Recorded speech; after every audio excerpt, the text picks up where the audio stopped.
Let's join hands with government to make our environment conducive for business to thrive. Welcome to Business News. My name is Helen Eric Geminiwa. The federal government plans to reintroduce the National Tax Amnesty Scheme.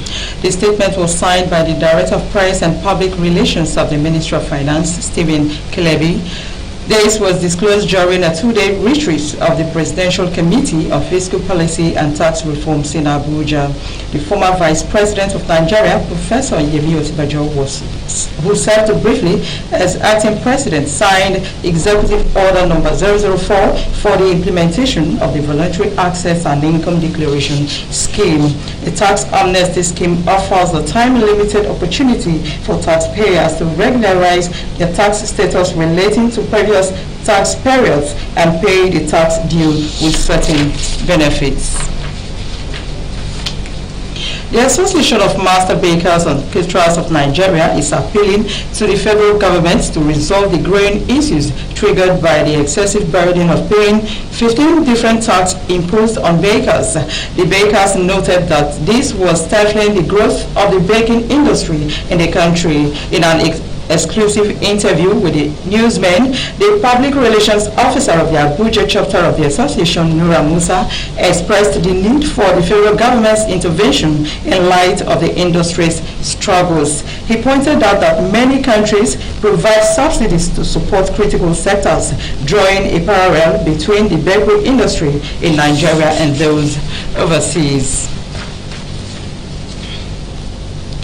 The Nigeria Exports Promotion Council has said the country generated $2.5 billion from non-oil exports in first half 2023.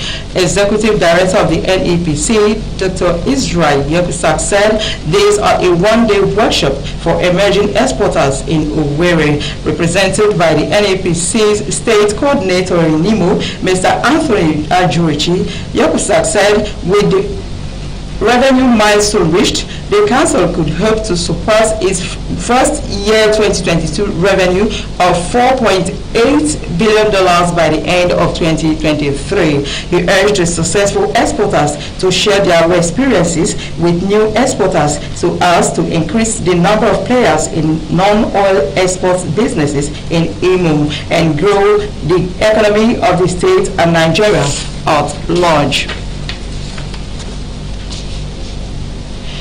The Federal Mortgage Bank of Nigeria says the Integrated Personal Payroll Information System failed to remit 26.6 billion naira workers' contributory funds in 2 years. The Managing Director of FMBN, Mr. Madu Heyman, said this in Abuja while appearing before the House of Representatives ad hoc committee probing the non-remittance of the National Housing Fund and utilization. Heyman said from October to December 2022, there was 40% unremitted payment to FMBN, resulting from revenue drive by the federal government, and a total of 11.63 billion naira was involved. He also said from January to December 2022, 11.59 billion naira was not remitted as backlog payment for MDAs from IPPIS, while 3.36 billion naira was not remitted from April to July 2021 as outstanding failed payment for 2021 from IPPIS. Heyman explained that some NHF payments meant to be paid to FMBN as housing contributions had been wrongly made into the federal government loan and scholarships board, adding that 14 MDAs were affected by the wrong payments. Nigeria now ranked as the 11th in the world in terms of internet penetration and 7th in terms of mobile phone usage. The Executive Vice Chairman of the Nigerian Communications Commission, NCC, Professor Omar Dambata, who disclosed this, described Nigeria as African continent telecommunications powerhouse with 82% of the continent's telecom subscribers and 29% of internet consumption. Addressing stakeholders at the Digital Economic Complex Mbora, Abuja, during the opening ceremony of the Emerging Technology Workshop and Forum for the telecom industry, Dambata, however, lamented that the ranking of Nigeria globally in relation to Network Readiness Index was not impressive. Dambata, who was represented at the event by the Director of Spectrum Administration at the NCC, Engineer Abraham Osademe, said Nigeria would need to expand its telecommunications infrastructures to attain appropriate ranking.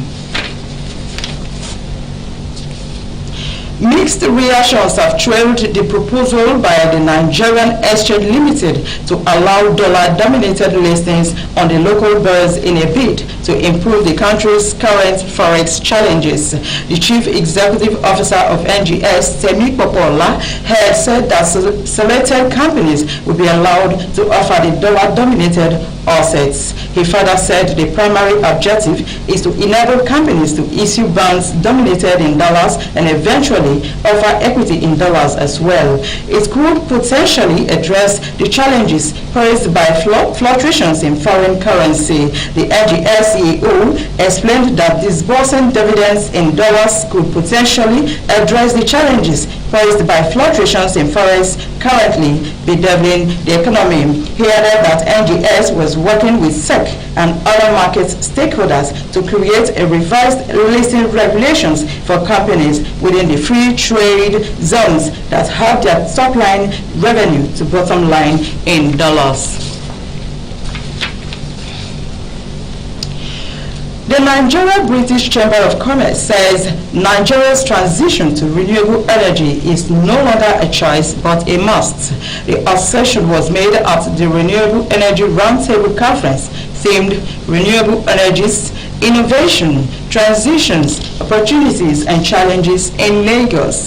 The President and Chairman of Council NBCC, Ray Relly, said renewable energy had taken shape more than ever before in the global space.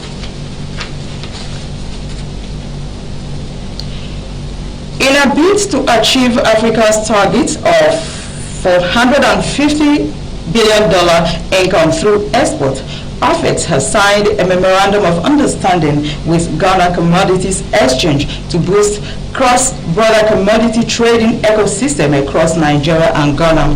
The MOU signing took place in Abuja. Speaking at the ceremony, the Chief Executive Ghana Commodities Exchange, Mrs. Tusi Ivowi, said since 2017, the GCX has been committed to improving the livelihood of smallholder farmers. She said the GCX was interested in linking Ghanaian smallholders to markets and opportunities that help secure their incomes while delivering economic prosperity and establishing Ghana as a regional and global trading hub for all commodities. The President and Chief Executive Affairs Nigeria, Akenyika Akintunde, expressed hope that the partnership would intensify export development and diversification. That is the size of our bulletin, supervised by Obiando Madume. Many thanks for staying with us. My name is Helen Eric Jeminiwa. Good afternoon.